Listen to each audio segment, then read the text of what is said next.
আসসালামু আলাইকুম বন্ধুরা, কেমন আছো তোমরা সবাই? আশা করছি তোমরা সবাই খুব ভালো আছো। তো আজকের ভিডিওটি খুবই গুরুত্বপূর্ণ হতে চলেছে তোমাদের জন্য। আমার যারা নতুন বন্ধুরা আছো তোমাদের জন্য সহজভাবে আমি সায়া কাটিং করে দেখাবো, 6 কাট সায়া ফর্মুলা সহকারে। তো ভিডিওটি খুবই গুরুত্বপূর্ণ, তোমরা কোনো রকম স্কিপ না করে প্রথম থেকে শেষ পর্যন্ত দেখো। তো শেষে আমি পেপারের উপর কাটিং করে দেখাবো। তো ফর্মুলা সহকারে দেখাচ্ছি। তো 6 কাট সায়া কাটিং করতে গেলে সবার প্রথমে আমাদের যে দুটি মাপ লাগে সেটা হচ্ছে সিটের মাপ বা হিপের মাপ, আর একটা মাপ হচ্ছে লম্বার মাপ। এই দুটো মাপই আমাদের লাগে। তো তোমাদের যার যা সিট থাকবে, সিটের সাথে তোমরা 3 যোগ করবে। ফর্মুলাটা হচ্ছে সিটের সাথে 3 যোগ করবে, করার পর 8 দিয়ে ভাগ করবে। তার সাথে 0.25 মানে হচ্ছে 2 সুতো এক্সট্রা। তো দেখো সিট আছে আমার 40 ইঞ্চি, তার সাথে 3 যোগ করে হচ্ছে 43 ইঞ্চি, আর 8 দিয়ে ভাগ, তার সাথে 0.25 মানে 2 সুতো। ঠিক আছে, তো 43কে 8 দিয়ে ভাগ করলে হচ্ছে 5.3, তার সাথে 2 সুতো।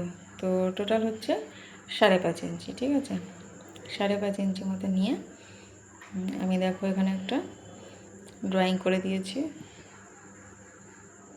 তো তোমাদের যার যা শিট থাকবে বা হিপ থাকবে তার সাথে এই ফর্মুলাটা ইউজ করবে। তো সবার প্রথমে দেখো এখানে একটা ড্রয়িং দেখিয়ে তোমাদের সুবিধার জন্য। দেখো এই ড্রয়িংটা প্রথমে তোমরা ফলো করো। এই যে 5.5 ইঞ্চিটা বেরিয়েছে, এই যে কোণা থেকে এই কোণা অবধি নিয়েছি 5.5 ইঞ্চি, মানে তোমাদের কাপড়ের 4 ভাঁজ করে এরকম বক্স মতো আসবে, দেখবে মানে বক্সটা যেটা আছে কাপড়ের 4 ভাঁজ। তো এই কোণা থেকে, কাপড়ের ঠিক কোণা থেকে এই কোণায় অবধি 5.5 ইঞ্চি নিয়েছি। এরপর অপর দিকে দেখো নিচের দিকটাও এখান থেকে এই অবধি উপরে যে মাপটা নিয়েছি সেটা নিয়েছি 5.5 ইঞ্চি। তোমাদের যার যা মাপ বেরোবে সেরকম নেবে। নেওয়ার পর সোজাসুজি একটা দাগ টেনে দিতে হবে। তারপর উপর থেকে দেখো এই অবধি 1.25 ইঞ্চি, ঠিক এই সাইডে নিয়েছি 1.25 ইঞ্চি, 1.25 ইঞ্চি মতো নিয়ে রাউন্ড শেপ করে দিয়েছি দুই সাইডে। সেম নিচের দিকেও 1.25 ইঞ্চিতে একটা মার্ক করেছি, এদিকটাও 1.25 ইঞ্চি নিয়ে শেপ করে দিয়েছি রাউন্ড শেপ। তো তোমাদের যার যা মাপ থাকবে তার সাথে 3 যোগ করে এই ফর্মুলাটা তোমরা ধরেই কাজ করবে, ড্রয়িংটা করবে। তো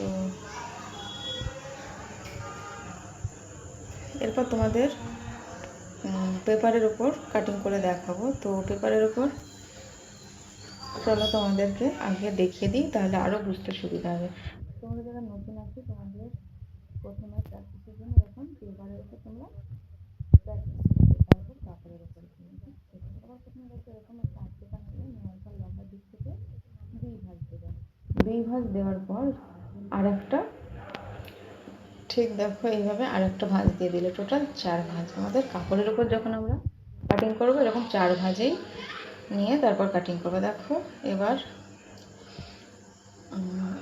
এই উপরের দিকটাতে আমাদেরকে মাপটা নিতে হবে, যেহেতু আমাদের কাপড়ের উপরে 5.5 ইঞ্চি নেব, আর যেটা দেখালাম আগে এটা কাগজ, তাই 3.5 ইঞ্চি তোমাদের বোঝার জন্য আমি দেখাচ্ছি। 3.5 ইঞ্চি এখান দিয়ে নিলে ঠিক অপর সাইডে যেখানে 5.5 নিয়েছিলাম সেখানটা নেবে 3.5 ইঞ্চি। এটা তোমাদের বোঝানোর জন্য আমি দেখাচ্ছি। এবার সোজাসুজি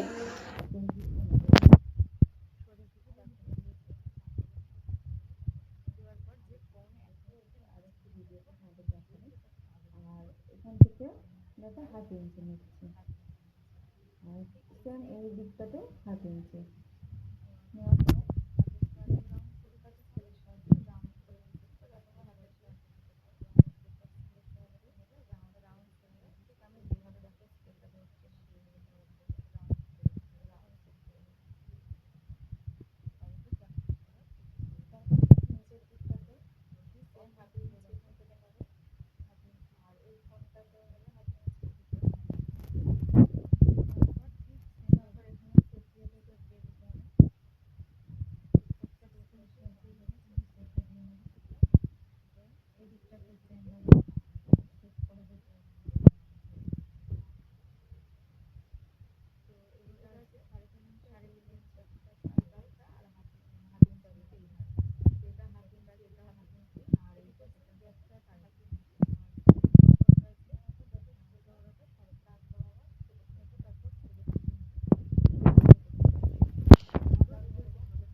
পর দেখো 2 থেকে 2টো পার্ট আছে। এই পার্টটাতে আছে আমাদের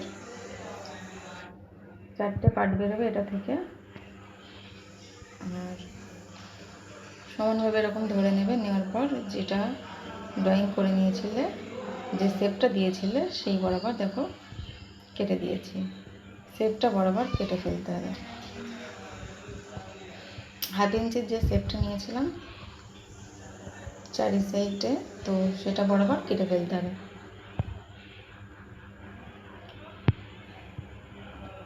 এটাও সেমভাবে কেটে ফেলার পর 2টো বড় পার্ট বেরোবে আর 4টে ছোট পার্ট বেরোবে।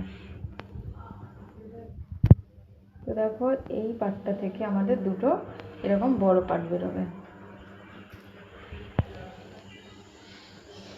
এই যে এই 2টো পার্টের সাথে আর এই যে এই পার্টটাতে আছে 4টে ছোট ছোট পার্ট।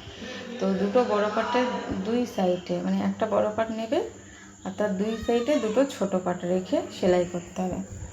ঠিক এরকম দেখিয়ে দিয়ে লাগবে ভালোভাবে। কাপড়ের উপরে একটা বড় পার্ট, তার 2 সাইডে 2টো, তার সাথে 4টে ছোট পার্ট, মানে সরু যে পার্টটা আছে সেই সরু পার্টটা চওড়া পার্টের সাথে, দুটো চওড়া পার্টের সাথে দুটো সরু পার্টটা এরকম ভাবে। আর অবশ্যই সাবস্ক্রাইব করে রাখো ভিডিওটি, যাতে পরবর্তী ভিডিও আপলোড করলে তোমাদের কাছে সবার চওড়া পার্টটা নিয়েছি আর সরু পার্টটা নিয়ে 2 সাইডে এরকম ভাবে। তো দেখা হচ্ছে পরের ভিডিওটিতে।